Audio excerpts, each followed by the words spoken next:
And now here is part 2 of the Alan Zasloff interview. You did that picture in like 58, 59, as I recall. Yeah, that's about when it would be. Because I think 59 was when, I don't think it was 60. I think it was 59 when I left to become a director of format films. And the first thing we did, we had a bunch of commercials. And then we went into the Alvin Chipmunk Show. Yeah. That was the big one on that. Yeah. The studio lasted at that time for about 2 years, maybe 2.5 years.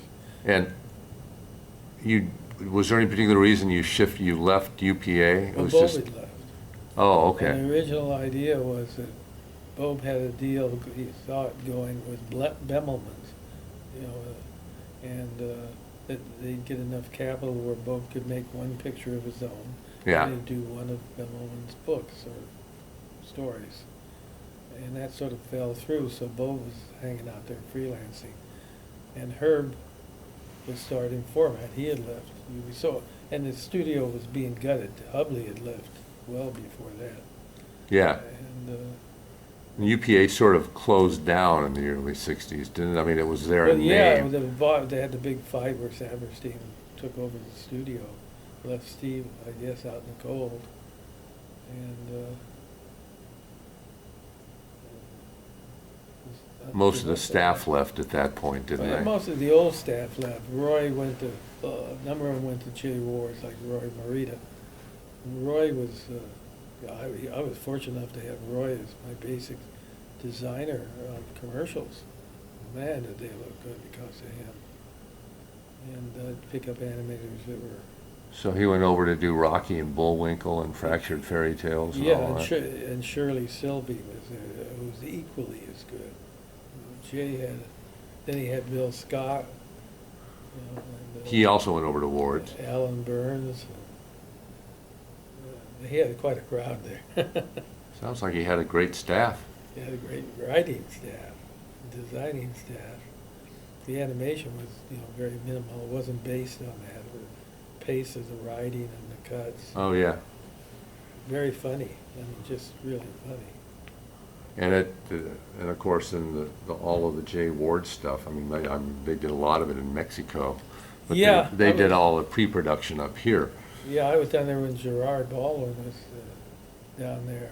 I was down there for work for the first trip to Mexico. Really? Years ago. I interviewed an animator that was Mexican that worked down there. What was his name? Roman Arambula. I know Roman. But he started out, that's where he kind of got his start.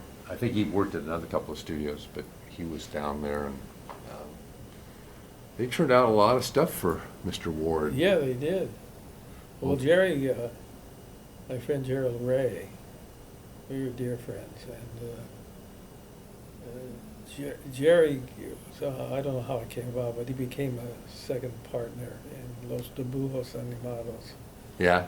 And I did 2 or 3 summers. I'd go down for 3 weeks and live with him and Megan and work at the studio, and he'd pay me a salary.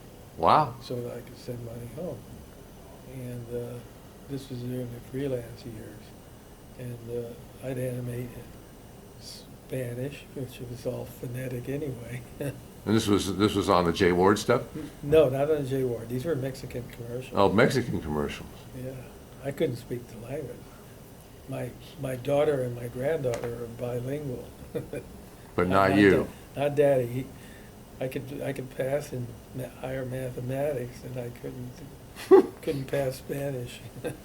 But that would have been the early 60s when the animation, the West Coast animation stuff sort of was at a low point. At a low point. 62 was really a low year. What do you think happened? Why did everything, because I remember 60, 61, God, there was a ton of stuff going on. Top Cat, Hanna-Barbera was huge. And then I had somebody else tell me it all kind of went down in 62. And I don't know. But that was for you, it was right after Format, right? Yeah, Format it didn't get a renewal. They had just a few things in the house. They couldn't keep that staff going. I suppose Herb went on to do the Lone Ranger, change his place where he studio was, which was across the street from Gelson's on Laurel Canyon. Oh, yeah, yeah, yeah. And Riverside Drive, not far from where Fred Crippen's place is. Yeah, there were a number of studios over there. Fox was over there for a while in the 90s, so. So when you were freelancing, you had been staff pretty much all through the UPA days, right? UPA days, I was staff, and I was staff in format. Now, were you doing what a lot of other animators did at the time? You were picking up freelance jobs on the weekends and doing all of that, or were you mainly just sticking to the UPA stuff? I didn't. Well, when I was really a young kid at the UPA and all, I didn't pick up outside stuff. Format I didn't because I was just too busy and didn't need it. They paid me a decent wage. Yeah, And but when I started freelancing, of course, taking everything. everything. But when I came to Hanna-Barbera, I was still taking stuff. But when I went to Disney, I stopped it completely. So you freelanced on the side all the way until you went to Disney TVA. Pretty much. Yeah, it was over 20 years of real freelancing. And you I were worked for almost every boutique studio in town. and you were telling me that was kind of nerve-wracking because although you worked steadily, you were never sure where the next gig was coming Yeah, from. it created a lot of anxiety. And not that even a personality. Yeah. So, Couldn't be any worse than my father. In those days, when he'd get a call, his dad was an electrician in the studios in Depression years and up through the 50s. And the Union Hall would call at 5:30 in the evening if they had a job for you. You Yeah. didn't get near the phone. I mean, that was totally a no-no. you couldn't pick it up because if he missed the No. call, he was in trouble. And he'd be home generally because his hours were usually 4 in the morning until about 3:30 in the afternoon. He was a rigger, the big lights up above. Yeah, yeah. Yeah. Yeah, so you had a taste of the freelance life through your father before you Well, ever got it's, to it. the anxiety, yeah, and of course, being in depression, I think it was by 1942 or 43, well into the war years, that Dad told me it was the only time he ever talked money. He says, I just busted 5,000 this year. He was so thrilled. That's quite a bit of money in 1943. You could live on that comfortably. Well, during the Depression, if you made $35 to $40 a week, you could have a family and a rented apartment. Oh, yeah. Well, my old man started at Disney, 15 a week. Yeah. It was airbrushing, Oh, really? doing all that stuff, yeah. It was airbrushing cells and all kinds of stuff. But, That lost art of hand inking. yeah, well, that went away a long time ago. So, you freelanced pretty much from 62, and you went back to New York. And you went back to New York because the work just dried up out here? It dried up out here, and I had what I thought was an illustration portfolio to see if there was any interest. And I did get a little interest for some big names. I fortunately had a lot of contacts. Our director at CBS I knew. Yeah, I had the name of one of the biggest agents in town, that had Andre Francois and many big-time illustrators. yeah. And got into them all too. At least I could do that. But they all told me the same thing. You got to be in the area. I mean, You got to be local where they can pretty much so. call you in. So you ended up doing quite a bit of animation work on the East Coast, but did you do a lot of illustration work as well? No, I didn't do anything. I just decided that screw it, I can make a living. It's not what, and I realized that although I felt I had something that was saleable, it wasn't finished. Yeah. I didn't know how much I wanted to go into. So you picked up some animation on the East Coast. Well, and then you- Chris Ishii was going away for a month and a half, and he was one of the two directors at Pelican Films. on Pelican And Films. Jack Zander. Pelican Those were Films. both in New York, right? Yeah, and Jack was going away for a month. And since I had been a director and all too, and an animator, I could make some of the changes there and do stuff like that. Yeah. And placate the agencies. Yeah. Which I dearly hated. It drove me nuts. And, Trying to serve multiple masters, probably, right? well, it's just the things they want to change and why, you know. And you always And felt they- it was they- kind of, Well, but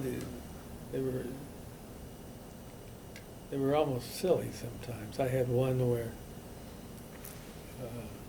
I had to do Sal Hepatica and do it with a ripple glass. Yeah. Make it just, you know, look like this. And Young and Rubicon were across the street, 46 in Madison. yeah, And they come over, they wanted to see it being shot. I said, "You're not gonna see anything. You know, it's not animated, it's, you know. you have to wait till it's on film. Yeah, it's not, you won't see the effect." Yeah, And no, they wanted to come over, so here comes, they must have had, in those days, 75 grand, I think, was what a lot of these guys made, which is a lot of money. which is a lot of money. And it was during the period of Mad Men, and it's on TV. Yeah, This was the same period, so the expense accounts and everything else were. dark suits, skinny ties. Yeah, which I wore. Usually with my coat off. Wanted to blend in with the client, right? So they come over and I'm thinking, all this money standing here watching nothing. I said, "And what are they watching? They're watching shit." Did they make you make any changes? Did they go No, for they the couldn't do it. ripples? They couldn't do anything. They couldn't see it. Nothing to see. I told them ahead of time. Didn't stop them. Well, it's their time. I guess if they want to go over and look at paint drying, that's up to That's them. about what it was. Well, one of the nicer things, the animator that was, I think, originally West Coast, was East Coast, who was probably the best animator in New York, was Armin Schaefer. I don't know if you ever- Armin Schaefer, know the name, don't know him. Oh, what a great guy, and his wife, they're just the nicest people. And Armin was a big, tall German guy, very distinguished looking. Yeah, And I'd go out to lunch, you know, and have 3 martinis with the clients, which, and the only reason I had 3 instead of 2 was I couldn't stand the clients. were they having 3 as well? Oh, sure. And then some.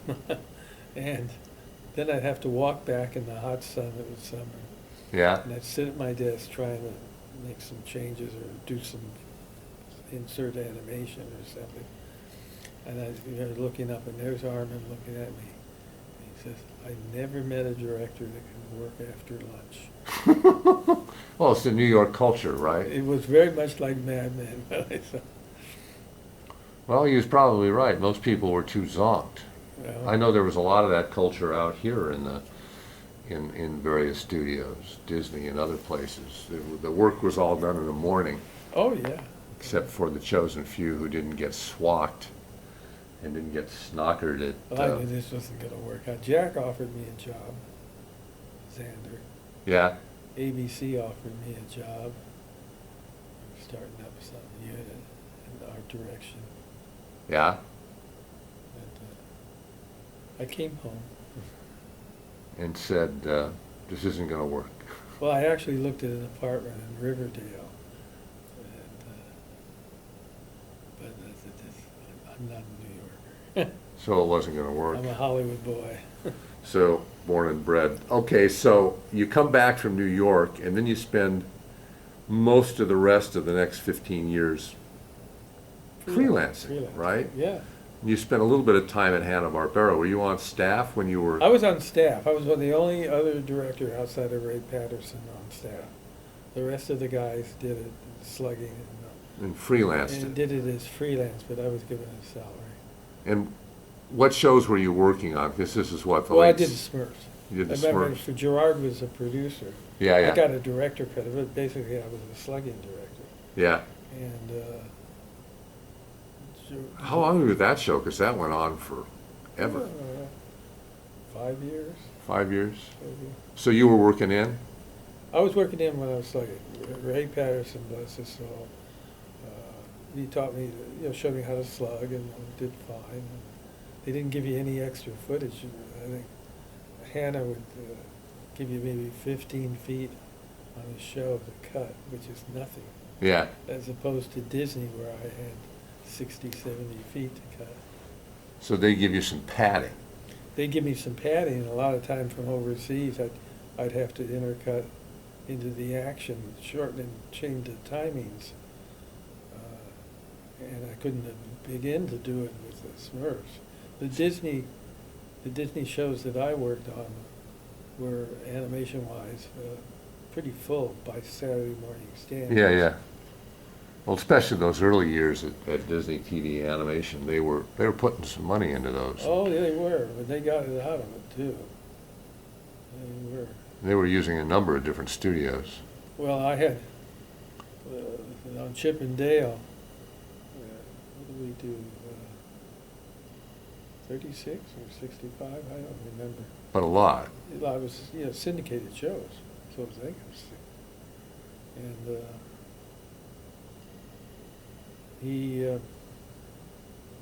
someone lost a show overseas in Korea. Yeah, Lost the show on Chip and Dale. on Chip and Dale. Everything we had shipped was misplaced. Did you have backup or did you not? No, well, we had some backup, we Xerox stuff and all, but it was a mess. And then not only that, you couldn't send it back because their work wasn't very good. So that To studio that didn't. studio, so they were scrambling around trying to find it and get it moving in another studio, ran some of the budget up.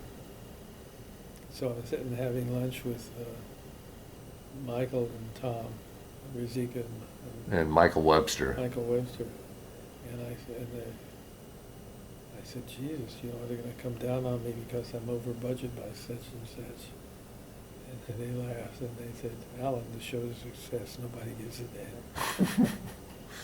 Yeah, when you're successful, if you spend extra money, then they're not nearly as upset as when it's a non-hit that you've gone over budget with. Yeah.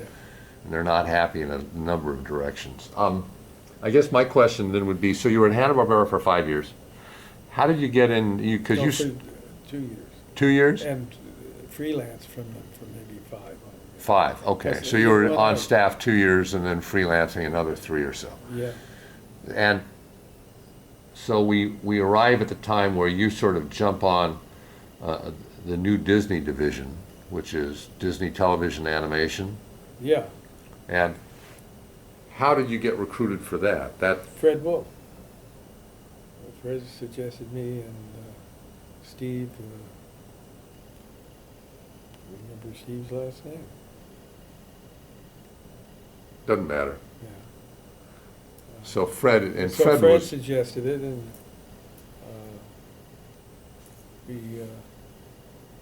it seemed to work fine. I did the split half with Steve, the first show, which I had never really read Bark. right? And, So you started on DuckTales? DuckTales, and they'd got it in, and they were doing the gummy bears. Art was. Yeah. And let's see, was it? I forgot who my story editors were, but Jim Megan was one of the. Jim was on the gummy bears. Right. Jim did. But I don't know who was on DuckTales. But you guys, Husband and wife team it later turned out to be. were doing shows sort of roughly based on Barks, and then they. Well, the first ones were the ones we could pull were Bark, but then they spun off of there. Yeah. But I started to say was I'd never read Barks, and I had about a month before we really started. Yeah. And so they brought in all Barks' work in one big book. And Some of it you could use, and some of it you couldn't. but and they picked the stories, but I sat and read the whole thing laughing my head off. I just couldn't believe my good fortune. Yeah. Well, you have something to base it on. You have something solid Oh, to yeah. start it on. Then I think the first year, when did I meet Tad? The second year we were definitely together. Tad Stone. Tad Stone, Yeah. Oh, he came over from features. Tad Stones yeah. I think did. he did, yeah. And the early days of DuckTales, the stories that I heard at the time were that studios ticked that it was over budget, then they were delighted when the thing went through the roof ratings-wise, and you suddenly went from them being hypercritical to them patting you on the back, and you could do Well, no I heard wrong. heard that Michael Eisner said, got scared even before he'd even seen the shows, I think. He said, what the hell are we doing in the TV business anyway? And then the show made a big success. Yeah. So, what was Disney TV like in those really early days It was in fun. the 80s? Just like it was at UPA without quite the sophisticated artists. I'm not saying they weren't great artists, I mean, as a studio, but UPA artists were, you know, the modern young breed was really different. Yeah, What we were producing were similar to Disney stuff. yeah, It was, we weren't doing Ren and Stimpy, which hadn't been done yet. yeah. Well, you were doing sort of variations on Disney themes at that point. Yeah. They got away from that later, but,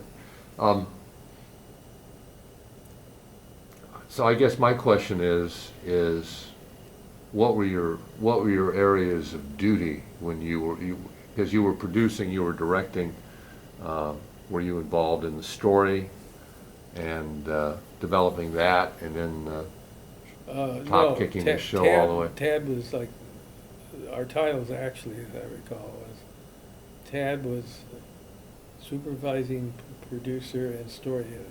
Yeah, Mine was supervising producer and supervising director. yeah, And Tad and I would meet at a point. Tad would cross over and give me his notes on the storyboard. yeah, And I would cross over at times on the outlines. yeah. Uh, So there was some cross-pollination Some going on. cross-pollination. What usually happened was Tad would wind up there at 6:30 in the morning. I told him once he's gonna go home and his child's gonna leave for college. And you'll have never seen them. So he was in there a lot of hours. He put his hours in. Oh, yes, he did. And I'd come in early and I'd put in pretty good hours, but not like Tad. Yeah. But the time that we overlapped in the morning was the time we discussed what was going on with pictures and so on like that. We never, I don't recall ever having a cross thing with Tad. And DuckTales, gosh, you did what, 65 episodes? Oh, or yeah. 85 Well, episodes? we brought Bob Hathcock in next year. Yeah, And that second year I was there, I did the Gummy Bears. yeah.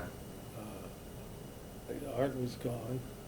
I don't know what. I think Fred went back to his own studio and Fred was went doing back to his own studio, Ninja Turtles. Ninja Turtles, and became a wealthy man. Yeah.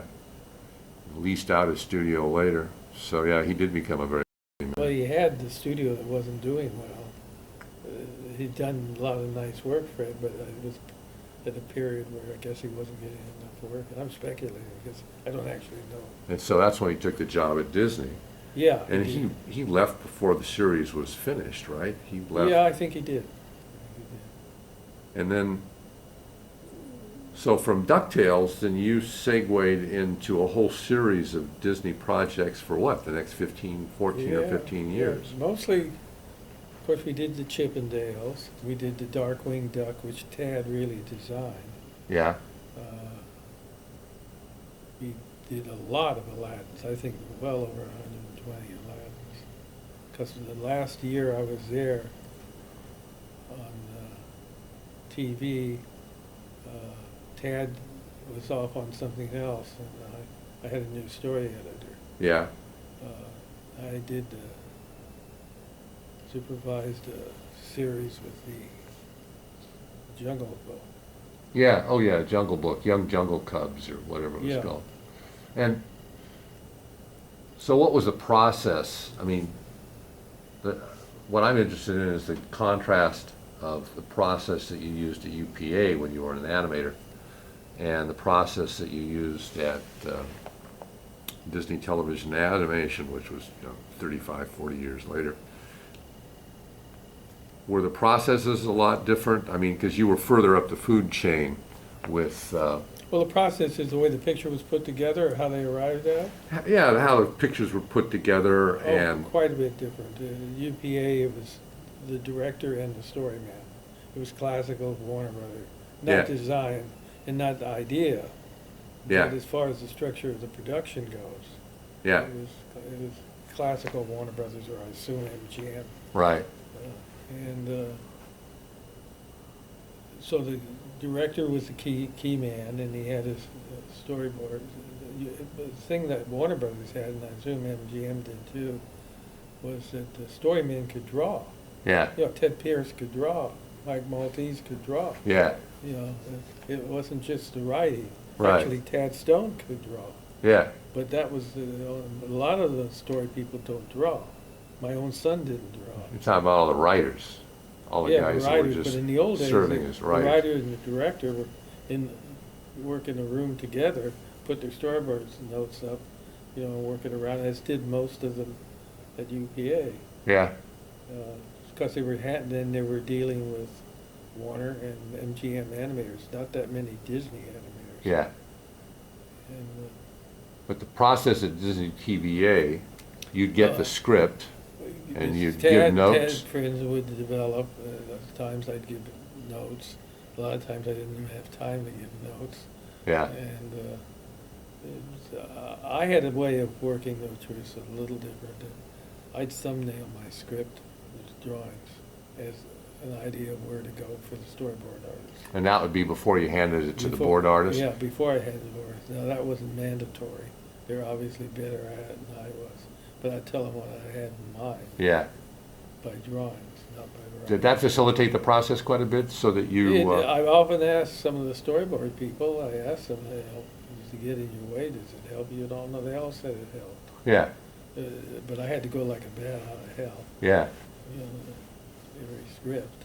So you give an occasional note on the script, and then you're basically thumbnailing the script to pass on to the board To artist. the board artist. And then when you get it back from the board artist, We had recordings.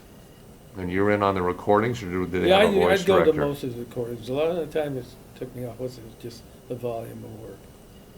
You had too many other things to I do. just had a lot to do, and I also was in charge of post-production, so I had to take care of, you know, the editing, sound effects, cut the show properly, cut the length, sit in on the recording, I'm on the dubbing director, Yeah, and, which I found a lot of fun, by the way. Yeah. Post-production. I've sat in on a few sessions, it always seemed like a hoot to me.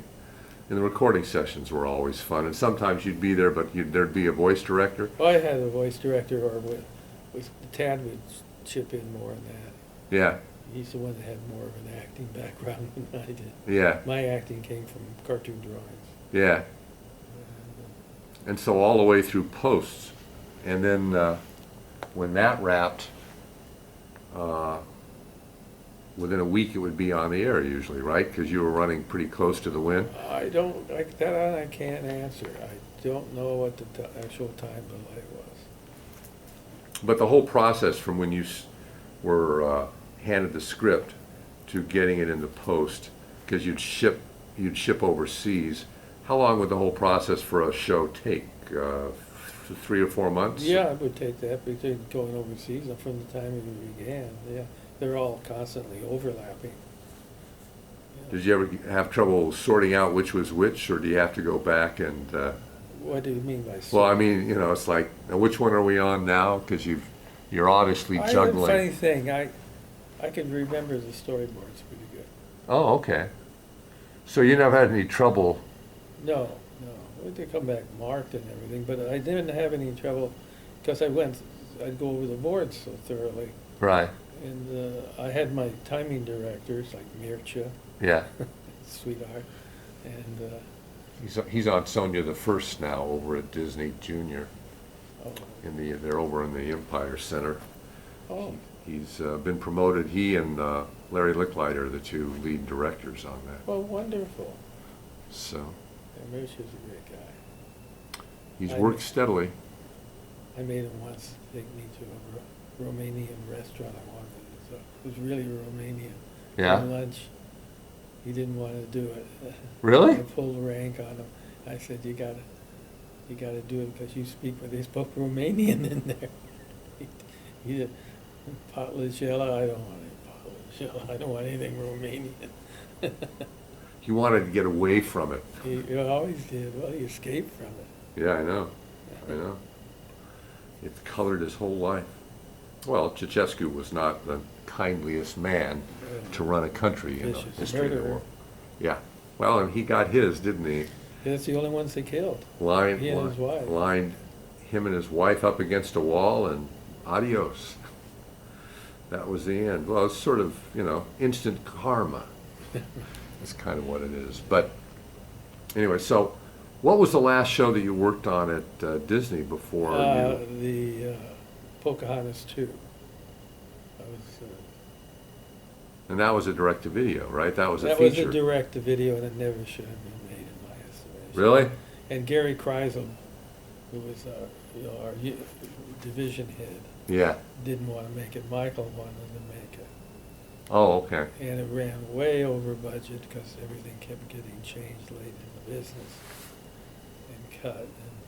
And we had a test showing of it, and didn't go over well either. Yeah. Well, I can It was understand it. never handled right, and I never thought there should have been. I only did it because I wanted another year in before retirement. Right. But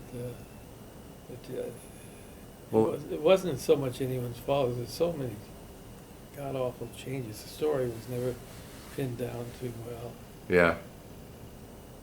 It was Well, and you did the very first one. You did The Return of Jafar, which they turned that into. one that turned into a winner.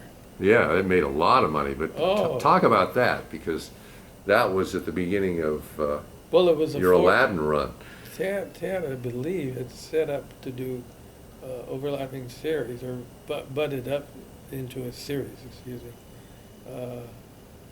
series, but he never intended it to be. I think it was 2 parts he had done. Yeah. And I think it was like 3. I think it was like 3 parts of. It was a 3-part episode. yeah, we could cut and diced and produced it. We produced it as one show, and that was the first direct-to-video. Yeah. And again, we had a reaction about what are you doing in direct-to-videos, and that proved to be we had a screening of it for Katzenberg, and he liked it very much. Gary Kreisel was very happy about that one. And Oh, yeah. it turned out making a ton of money. Everybody got a little bit of a bonus. I got a bonus. Ted got a bonus. He got bonuses. But Yeah, it made $100 million. made over $100 million, and he estimated it cost us about $6.5 million. Yeah. Yeah, I remember Tad telling me that he was in a meeting with Jeffrey, and Jeffrey said, "We're not going to pretend this is a theatrical, but we're going to give it a big push." And I think I was in that meeting. yeah. So you were there at the birth, and then of course all of the Disney TVA direct-to-video spun off into Disney Toon Studios, and they're That's still after doing my it. time. It was after you left? Yeah, the Disney Toons, the spin-off was after I left. Yeah. I was going to retire completely. I did retire from Disney, actually retire, because I was under Disney banner and management. And but then Maya asked me if I'd take a look at they're having real problems at Universal. Yeah. We'll end on that. Talk about, you came back for Woody Woodpecker because I was getting complaints from the crew about the old director who was a Ren and Stimpy director up in Canada, who apparently the crew was not happy with, and the production person, a woman, they were really not happy with, and I was getting calls at midnight complaining about it. You're not a doctor. No. And I told them it was way beyond my pay grade to tell Universal who to hire for production. So it didn't work out too well. But when you came on, talk about that, because you came in to sort of salvage and save the Woody Woodpecker. Yeah, it was a Ren and Stimpy, even the character. It was I mean, it was his style, Yeah, and it was sort of an anti-animation style. yeah, You know, everything you're told not to do in animation was in it. That's Brian's way of doing it. And I went in for an interview, and they showed me some of these pictures, and I said, well, if that's what you want Ren and Stimpy, you got it. You know, and they were looking for some new way of doing Woody Woodpecker. Woody Woodpecker. Well, good luck. And that wasn't it. That wasn't the start. And so I got Sean was my story editor. Yeah, Wonderful person. yeah, Yeah, just love him. And his father was an actor. yeah, And Sean started off. He brought me in a picture once of he was in the Flying Tigers, and he was being shot down. yeah. And there was flames in his face. Oh, Screaming. That was his big movie debut.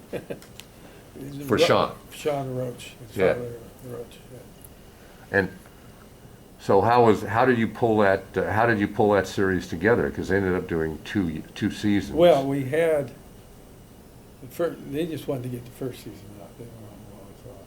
And the second season was because the first season became somewhat successful. And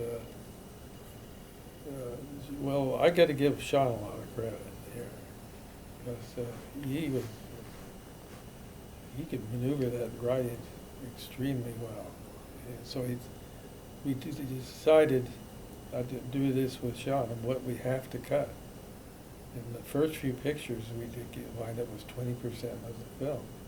So you had to redo 80%? We had to do 80% of it in the first part. There's just no way out of it. There's very little we could keep. But as we kept going, there were less and less finished. Revamp it, you know, and Sean, we decide together, you know, on how to rewrite it and cut it, you know.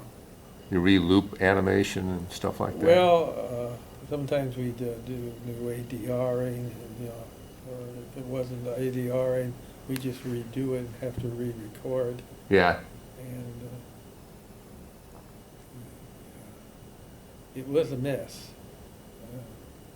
Well, there's a funny story that happened to me about that.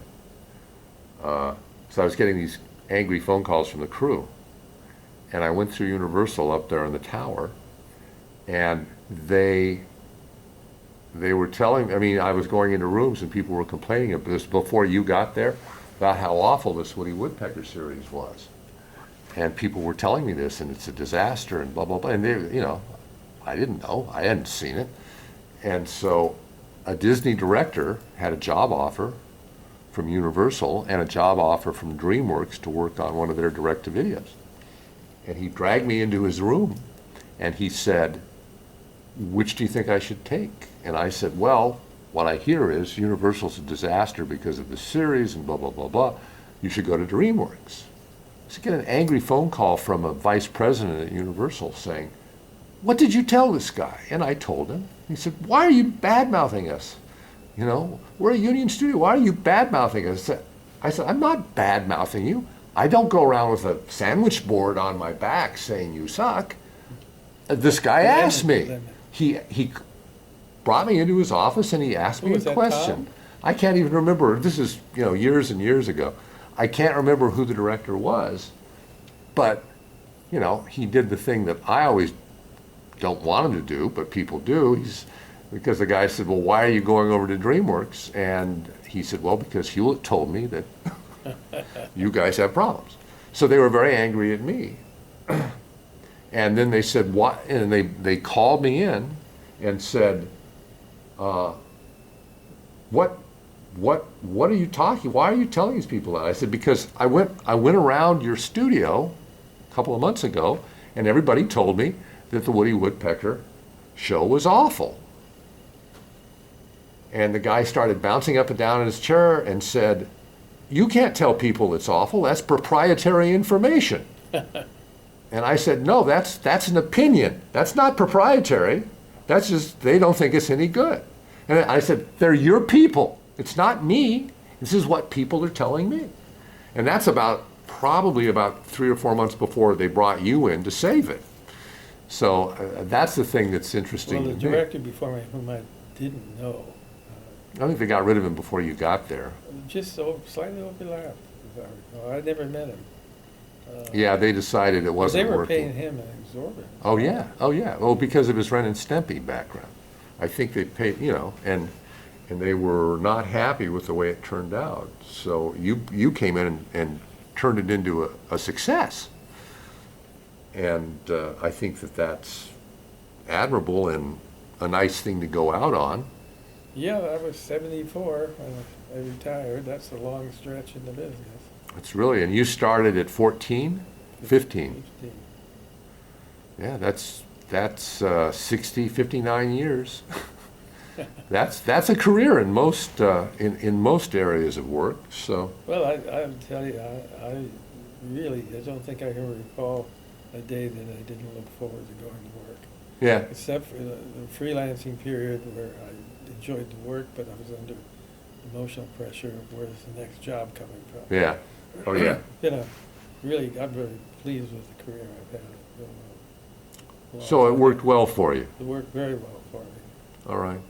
Well, Alan, I really appreciate the time that we spent here, and I think is there anything else? Probably what you were telling me at lunch is your two favorite studios to work at were UPA and Disney Television Animation. Yeah.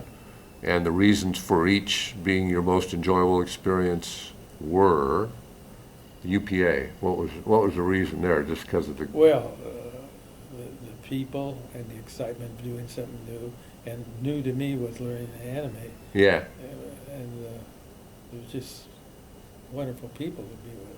yeah, So were most of the other studios.